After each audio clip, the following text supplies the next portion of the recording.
नमस्कार सभी धर्मी लोगों का आपके अपने चैनल पे एक बार फिर स्वागत है। आज भी हम पवित्र रामचरितमानस के अयोध्या कांड पर चल रहे हैं। प्रभु श्री राम जी, लक्ष्मण जी और सीता जी ने बहुत आग्रह या यत्न किया, पर केवट कुछ नहीं लेता। गंगा जी को पार करवा के केवट कुछ ले नहीं रहा है। तब करुणा के धाम भगवान श्री रामचंद्र जी ने निर्मल भक्ति का वरदान देकर उसे विदा किया।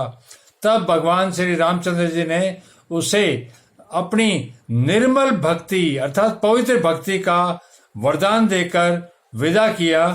फिर रघुकुल के स्वामी श्री रामचंद्र जी ने स्नान करके पार्थिव पूजा की और शिव जी को सिर नवाया।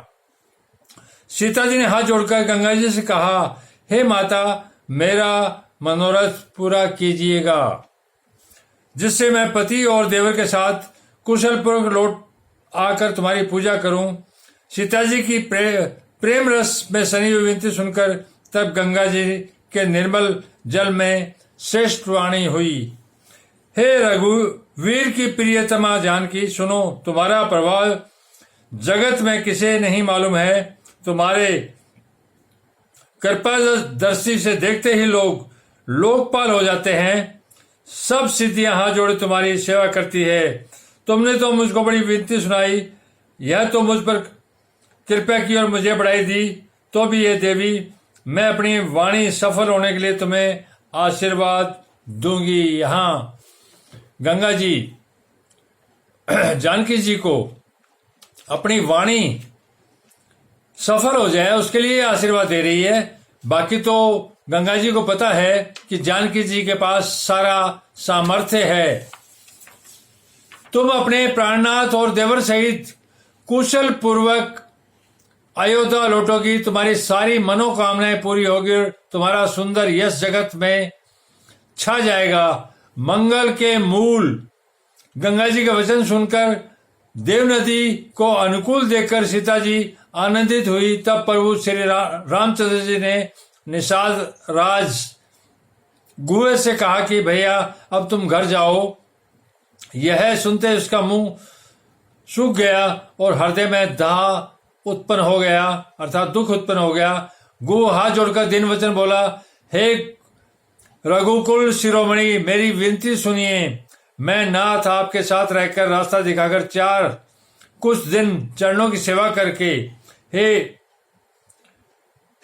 रघुराज, जिस वन में आप जाकर रहेंगे वहां मैं सुंदर पर्णकुटी पत्तों की कुटिया बना दूंगा। तब मुझे आप जैसी आज्ञा देंगे।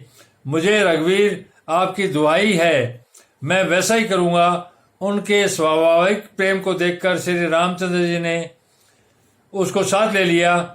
इससे गुह के हृदय में बड़ा आनंद हुआ।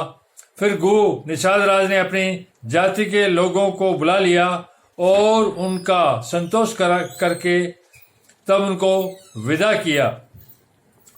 तब प्रभु श्री रघुनाथ जी गणेश जी और शिव जी का स्मरण करके तथा गंगा जी को मस्तक नवाकर सखा निषाद राज, छोटे भाई लक्ष्मण जी और सीता जी सहित वन को चले। उस दिन पेड़ के नीचे निवास हुआ।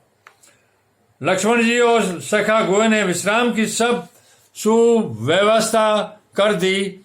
प्रभु श्री रामचंद्र जी ने सवेरे प्रातःकाल की सब क्रियाएं करके जाकर तीर्थों के राजा प्रयाग के दर्शन किए। उस राजा का सत्य मंत्री है, श्रद्धा प्यारी स्त्री है और श्री वेणी माधव जी शरीर के हितकारी मित्र हैं। 4 पदार्थों धर्म, अर्थ, काम और मोक्ष के भंडार भरा है और वह पुण्य में प्रांत ही उस राजा का सुंदर देश है। प्रयाग क्षेत्र ही दुर्गम, मजबूत और सुंदर गढ़ किला है, जिसको सौपन में भी पाप रूपी शत्रु नहीं पा सके। संपूर्ण तीर्थी उसकी श्रेष्ठ वीर सैनिक हैं, जो पाप की सेना को कुचल डालने वाले और बड़े रणधीर हैं। गंगा, यमुना और सरस्वती संगम में उसका अत्यंत सुशोभित सिंहासन है। अक्षयवट छत्र है और मुनियों के भी मन को मोहित कर लेता है। यमुना जी और गंगा जी की तरंगे उसके श्याम और श्वेत चवर है, जिनको देखकर ही दुख और दरिद्रता नष्ट हो जाती है। पुण्य आत्मा पवित्र साधु उसकी सेवा करते हैं, सब मनोरथ पाते हैं। वेद और पुराणों के समूह भाट हैं और जो उनके निर्मल गुण गणों का बखान करते हैं।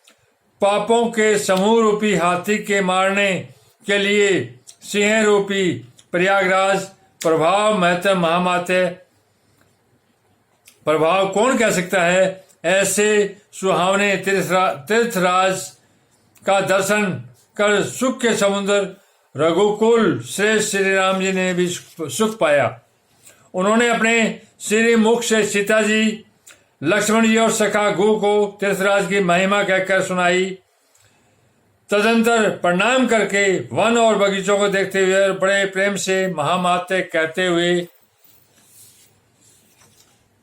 इस प्रकार श्री राम ने आकर त्रिवेणी का दर्शन किया, जो स्मरण करने से सब सुंदर मंगलों को देने वाली है।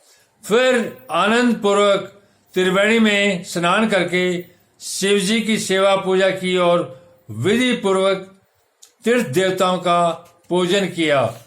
धन्यवाद। आप लोग अपने इस चैनल पर इसी प्रकार बने रहिए। मैं आपको एक परमात्मा और उसके ज्ञान मार्ग पर लेके चल रहा हूँ। बिना ज्ञान के अर्थात बिना रोशनी के इस अंधेरे संसार के अंदर परमात्मा का मार्ग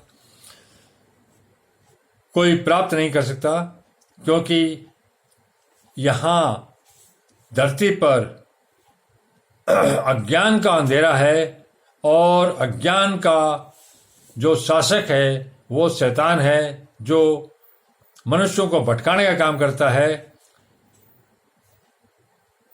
और इस ज्ञान से मनुष्य उसके कहने में आके भटकेंगे नहीं और सीधे स्वर्गलोक के अधिकारी होंगे। धन्यवाद। शुभरात्रि। कल फिर मिलेंगे।